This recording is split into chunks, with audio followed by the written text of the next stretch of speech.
evolving digital landscape, for your business to thrive, you must adapt or die. Welcome to Marketing in the Age of AI, the podcast helping you harness the power of AI and marketing tools to revitalize and grow your business. And now here's your host, marketing expert and author of Authentic Marketing in the Age of AI, Emmanuel Rose.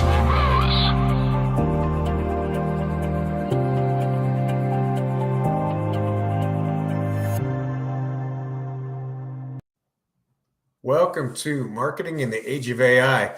This episode is going to be really interesting because I have a guest who is experienced in both B2B and B2C and has been a project manager or business owner of, or product manager, or business owner of many different products, services, and we'll have some interesting perspective. So want to welcome Charles to the show, and thanks for taking the time to talk about marketing tonight, Charles.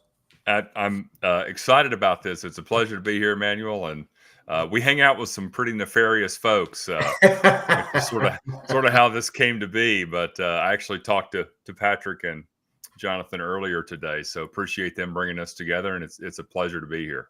Yeah, and you've got an interesting background in that you are in the insurance world, you're in the farming world, and you're in the finished products world, right? Did I get all those spaces right?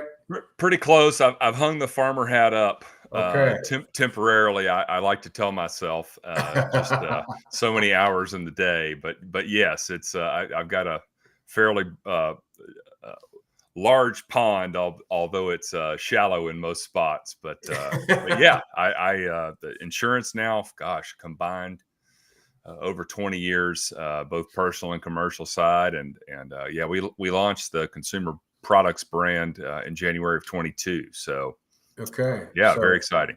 It's maturing. So let's just talk about on the direct consumer side, because is it primary e-commerce that you're selling your skincare line through?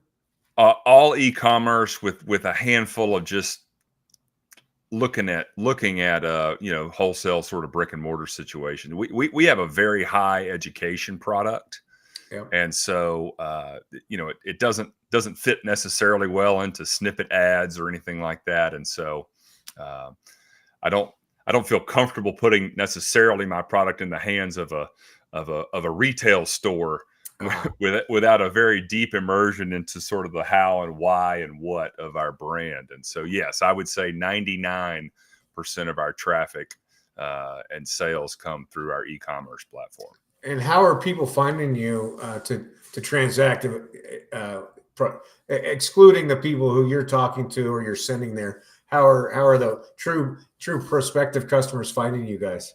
Yeah, we have two primary marketing strategies right now. One is a handful, as marketing budgets dictate, we will expand into more conferences, interpersonal, conferences. As a vendor, I had my first speaking event earlier this year in Austin, Texas. So nice. When you can couple sort of a vendor exhibitor with having the stage, that's always helpful. But our primary is podcast appearances, long form. I've had a couple of 30 to 45 minute segments, 30-minute segments, but an hour's just leaves a lot of time to really tell the story and talk about what we do and why we do it, and educate the consumer about that. And so that's been our primary push. Right. In terms of getting our name and our product in front of the consumer. I love it. That's very very forward thinking, and I would think pretty much it's a time commitment on your side, right? And then a little post marketing once you've been out there. Yep. Yeah. Well, and we're a little counter narrative in terms of the skincare market at large, and so I would even say I have yet to be on a skincare or dermatologist type podcast. Now we're trying to turn the corner on that, but sort of tangential health, lifestyle, regenerative farming. Our products are really born out of a commitment to raising animals properly and respecting and building soil. And so those are some sort of tangential, very very on brand adjacent subject matter Yep. to go on and talk about I fairly. love it. I got to get you on my other podcast called Nature Bound, and then we can have that discussion. Oh yeah, man, I love it. I love it. But okay, well, let's go down this road then. Then, how are you finding podcasts to appear on? At the moment, it's a little bit grassroots. I've got I would say the three pillars undergirding Faro are just healthy lifestyle, eating, nutrition, regenerative farming, and then specifically around sort of the paleo diet. My ex-wife and I have published a number of cookbooks in the paleo space. I'm sure you're familiar with that. Absolutely. Yeah. And so been swimming in those pools, playing in those sandboxes for a while, and so have a lot of deep relationships in that world, and just also being proactive. I just hired a virtual assistant maybe a month and a half, 2 months ago, and just picked up that whole box of podcast outreach and handed it to her. So some of them are pay to play, and if it's in the budget, we'll try and make it work. But again, it's I like venturing outside of skincare. I think our most popular, we track and trace all this stuff. Our most popular podcast appearance in terms of sales, it's a close race between Sean Baker's carnivore diet sort of podcast, and believe it or not, Jack Spurko, who's like a off-grid homesteady podcast. And so between those two, those were our two most successful appearances. But we've had very, very generous folks in the space. If you're not into the regenerative ag and healthy food and food freedom world, it's a very, very positive environment. There's not a lot of zero-sum game folks in there, and so everyone's been very supportive of having a dialogue. Nice. And then, are you also leveraging social media in any of that, or what's your social media strategy? Just a bit. I am. I don't like to tell myself this, but it's the truth. I am tough on Instagram. We're an Instagram brand. I love X/Twitter. It's females constitute like 80% of the purchasing decisions. Skincare is a predominantly female and visual business model, and so Instagram, we're there. I've just brought on a young lady to sort of help me get that up to snuff. I'm tough with the camera. When I've got my kids with me, it's funny. I've got two young kids that are really sort of the muse behind my business. And so whenever they're with dad, I do make it a point to hop on and look at a, do a video or a live. And they've been instrumental in the business. I'm nice. Coming to you live from our little fulfillment room. I love it. And if Scott was here, buddy, he'd be printing out orders and, pulling product and all sorts of fun stuff. Awesome. Now you're female predominant. So then have you flirted at all with Pinterest?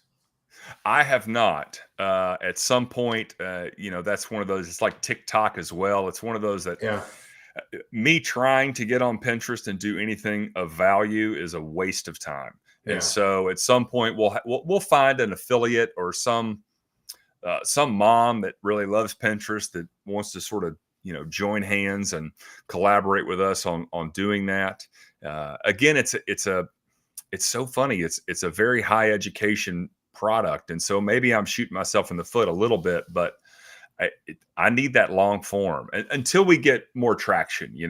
Skincare is also like, oh, she's doing it or he's doing it. I'm going to give it a try. And so, yeah, interesting. And so then for marketing, you've been looking at it as joint ventures with these podcasters. Essentially, I mean, you're leveraging their audience to be able to generate sales, is how I'm hearing it. So. Yeah, we're hyper unique, and so in the skincare world, there's the 99% and there's the 1%, and I'm over here in 1% land. The vast majority, in fact, all but me, in the animal fat based skincare world are using tallow exclusively, which for your listeners comes from mostly beef fat. we're unique. We use lard, which is from a pig. We use some tallow as well, but so we're sort of hyper unique. And so that's an automatic entree into having a conversation just about pigs in general, the history behind them, their significance, even in the modern day. Forget skincare, just medically, it's a rather remarkable animal, especially when it comes to how much biology it shares with us. Yeah. And so you've got your website, and then do you run an email newsletter or text messaging or anything kind of Yeah. after that? Yeah, we've got so we use Keep. I don't know if you're familiar with Keep or not. KEAP. They're a CRM, Okay. platform, and so we've developed some client journeys, and so when someone goes to our website and buys something, if they subscribe, then they get a sort of one journey. If they leave an empty cart, they get a different journey. But we've got a series of emails sort of set up to nurture them along. We have I'm actually working to build this out even more so now. Our product is so unique, like a little bit goes a long way. And so one of the things we're constantly educating our customer on is, just use a little, it'll last a couple months. And so we're developing out a sort of a user biased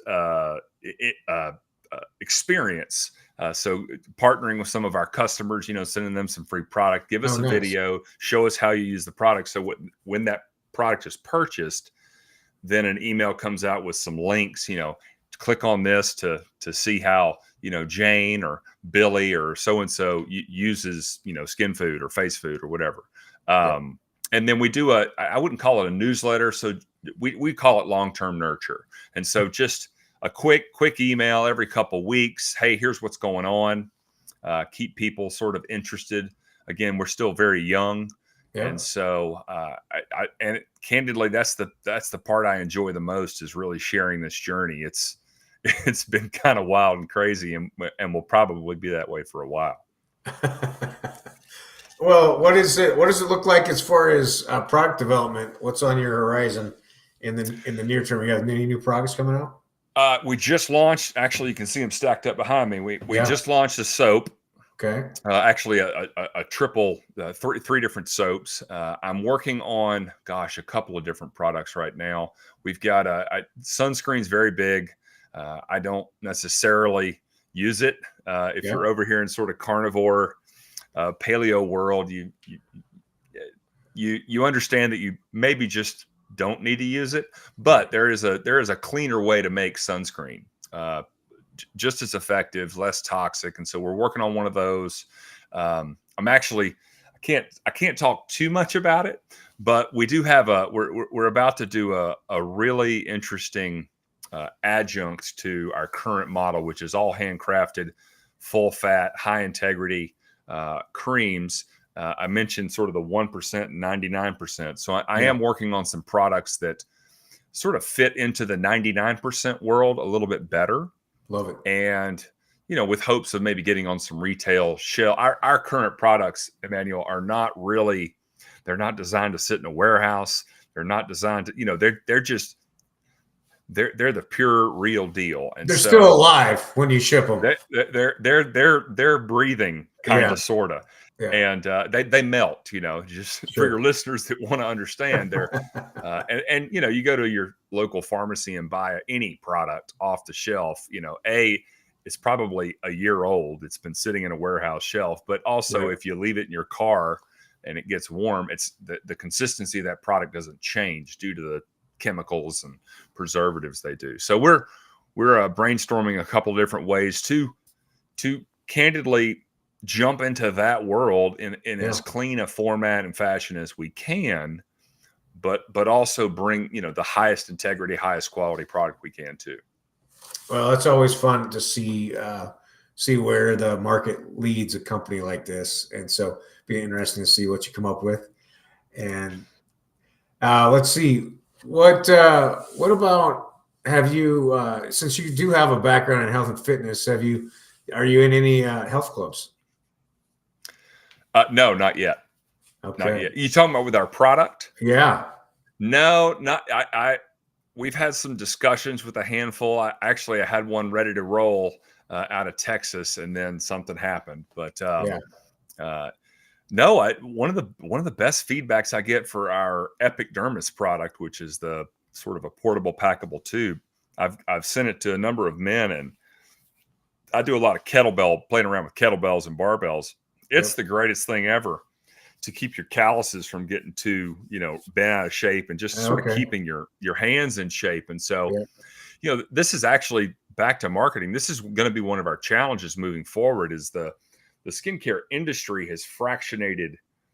There's a product for every specific thing. Yep. And one of the things I struggle with, candidly, especially at our scale right now, I struggle with, do I make a hyper unique product, or do I just market that our regular product is broad enough to handle, this condition. And so really sort of fighting, it's a battle between what the consumer is already wired in the head. You need an AM cream and a PM cream and a 17 steps and 15 products. And so part of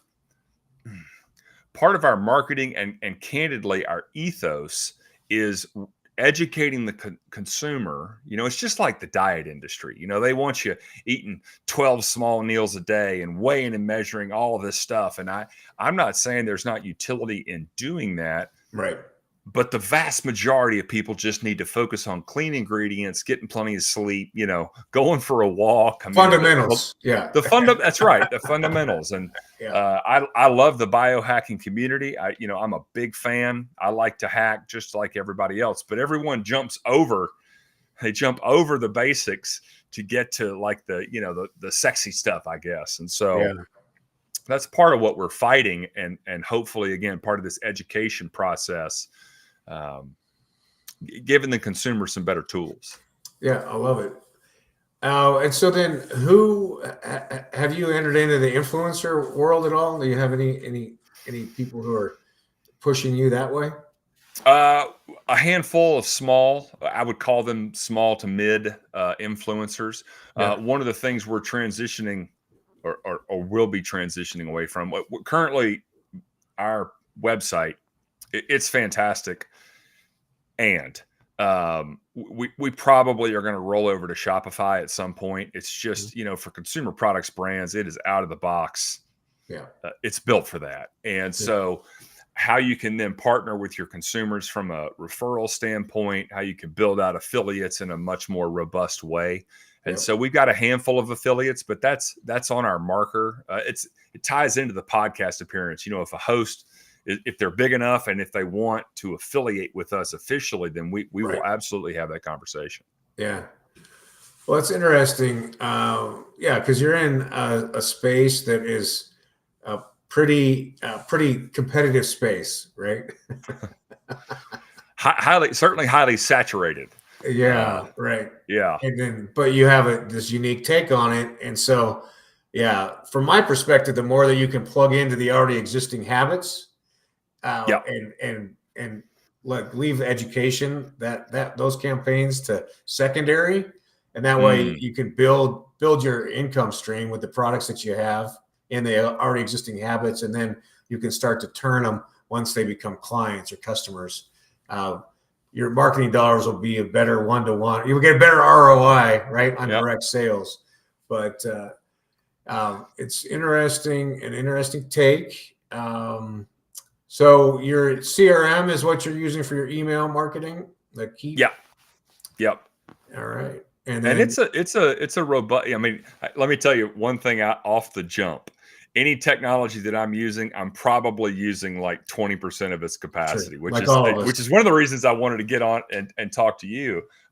We're sort of scratching the wall on AI right now, but yeah, it's a robust platform. I do think it integrates a little bit better with Shopify, which would make sense. Shopify is they're the place to be for consumer products, as far as I'm concerned, or Amazon, but both of those. And so, we are integrating, and I've been pleased with it so far. Again, I've got somebody that helps me with that. Yeah. One of the beauties of the industry today is, I mean, I think I've got 1, 2, 3, 4. I've got 4 people on my team. Yeah. None of them are here. Sure. You know, I got one in Washington and one in Florida and one in Pennsylvania. Yeah. And so, yeah, leaning into technology, that I'm very happy about being able to do that. Yeah, our ability to fractionally utilize subject matter experts is unparalleled in this time, right? I mean, you can get an hour with any expert you want, and you could pay between $10 and $10,000 and get an answer, right? That's more than you know. So it's phenomenal. Let's see. So you mentioned that you have a sequence for abandoned carts. Do you have in that retargeting with ads? Not yet. That's part of. We're putting a deck together right now to sort of maybe go raise some funds and take this to the next level. You know, you've got a runway to really get lightning in a bottle, and I don't want our runway to run out. Yeah. So to speak. But yes, we're developing out a couple of things, and again, this is just there's so many hours in the day. We're trying to push as many people to a subscription model as possible, especially right now. Most of our creams again are handcrafted. Sort of try to do in real time fulfillment, not perfect, but pretty close. Yeah. And so we reward people with that. I'm trying to encourage people. You know, we say it feeds your skin, and so just like dietarily, you want to be constantly feeding your skin. And so pushing people into subscription models. Well, part of the challenge for our customer is how often do I need to subscribe? And so we offer 3 varieties. We have a lot of people that subscribe out of the gate because we do offer a discount when you subscribe, but also we don't penalize folks when they cancel. And so I don't have a system to recapture someone that cancels or suspends, and so we're literally building that out right now. That's cool. And is that something that's part of Keep, or is that going to be another third party service? Keeps pretty robust. I'm only utilizing probably 20 or 30% of the platform, but it's got some sizzle. Yeah, no, that's good for those fundamentals. There's a great tool that I'm just testing myself. It's called Loop Genius.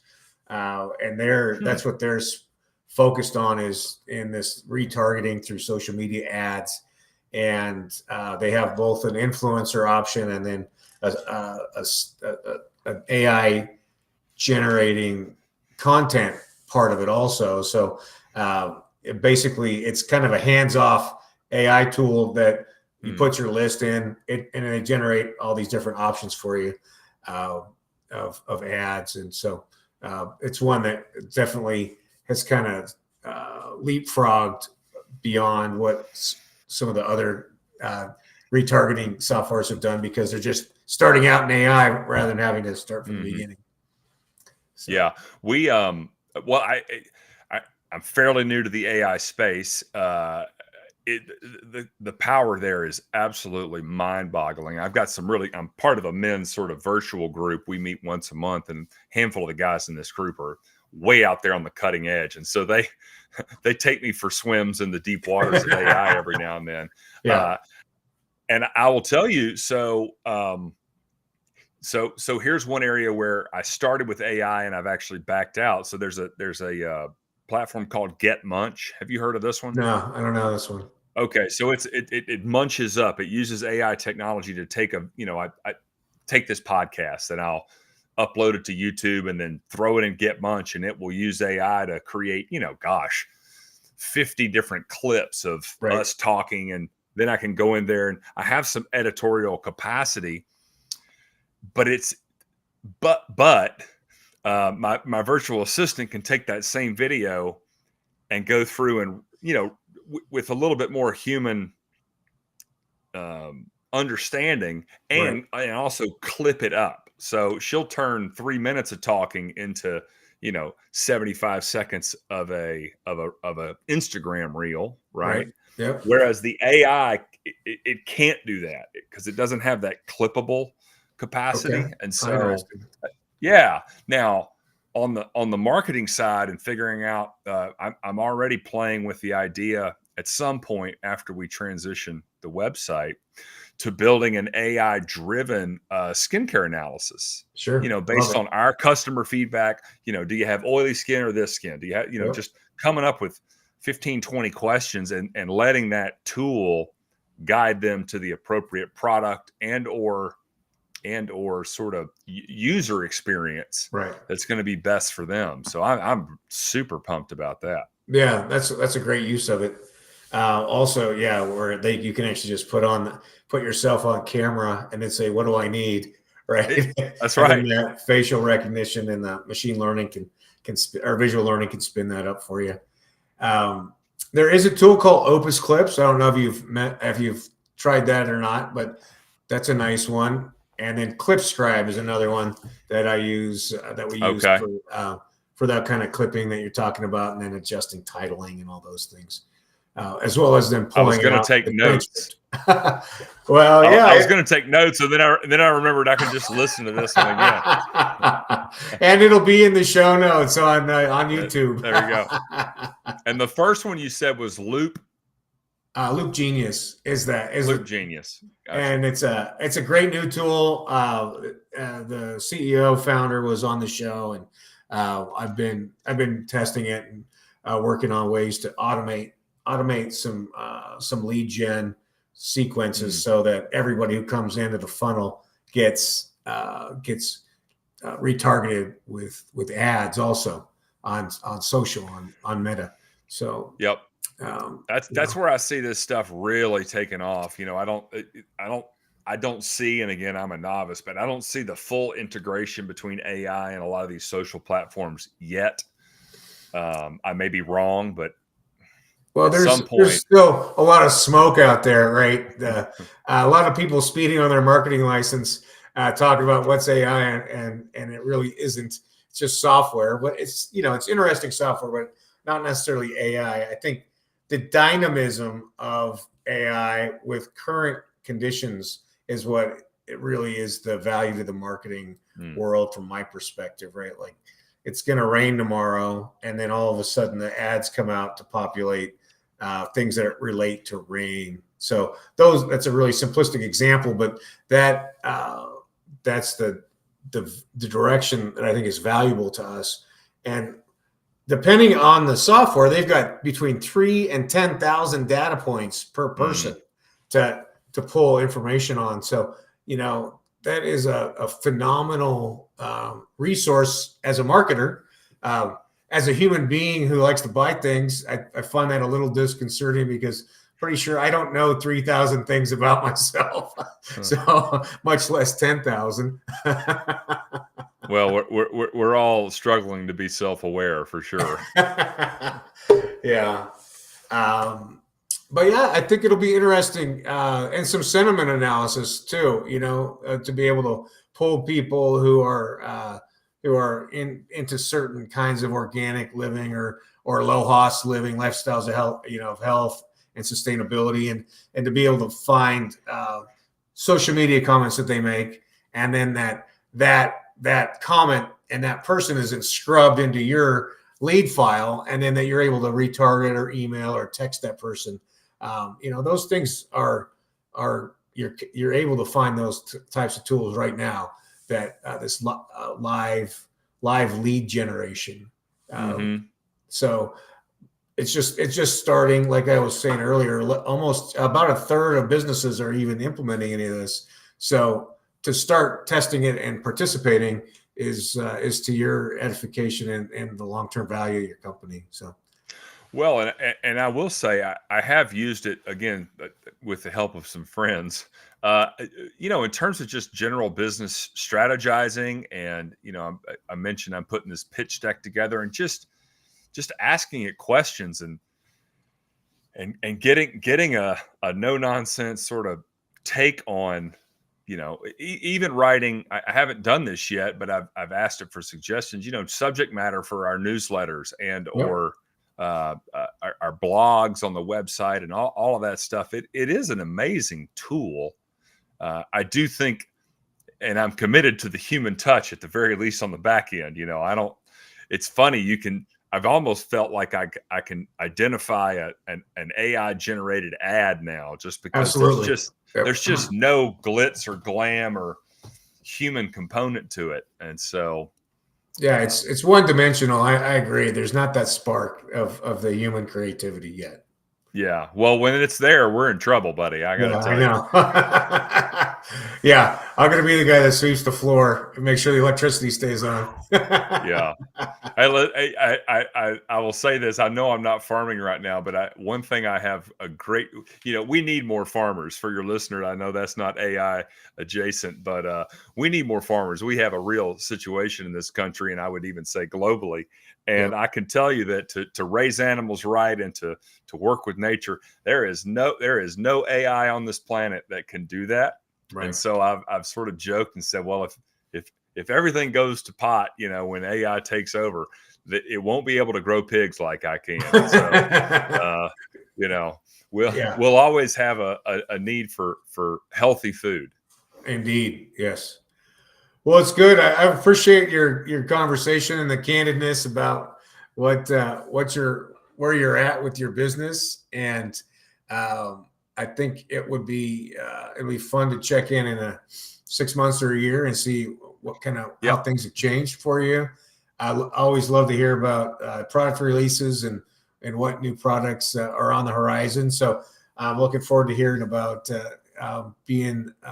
what you've got coming out and how the product release went. So, well, I appreciate that. I'm actually excited.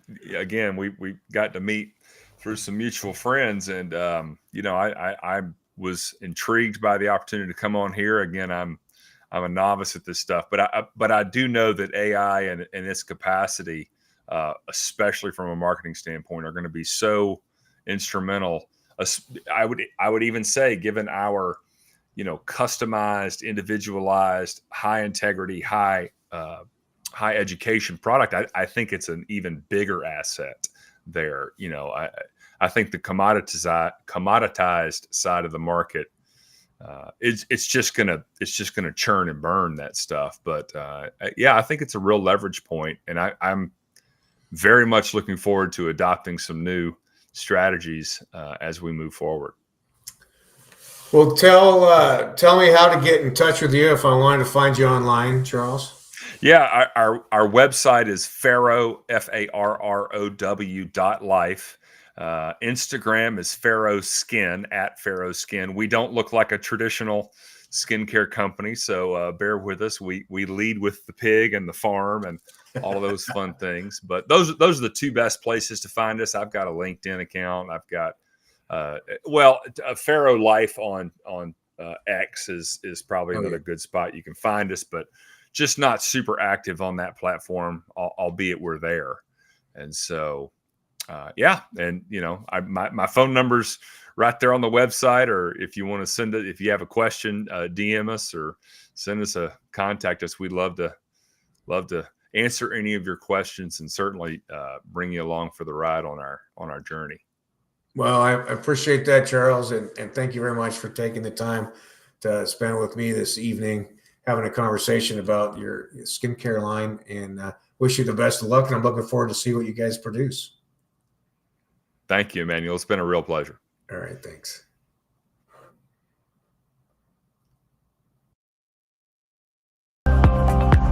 Thanks for listening to Marketing in the Age of AI. Be sure to subscribe wherever you heard this podcast so you never miss a future episode. Your copy of Authentic Marketing in the Age of AI is available at Amazon.com or EmmanuelRose.com. You can also connect with Emmanuel on LinkedIn.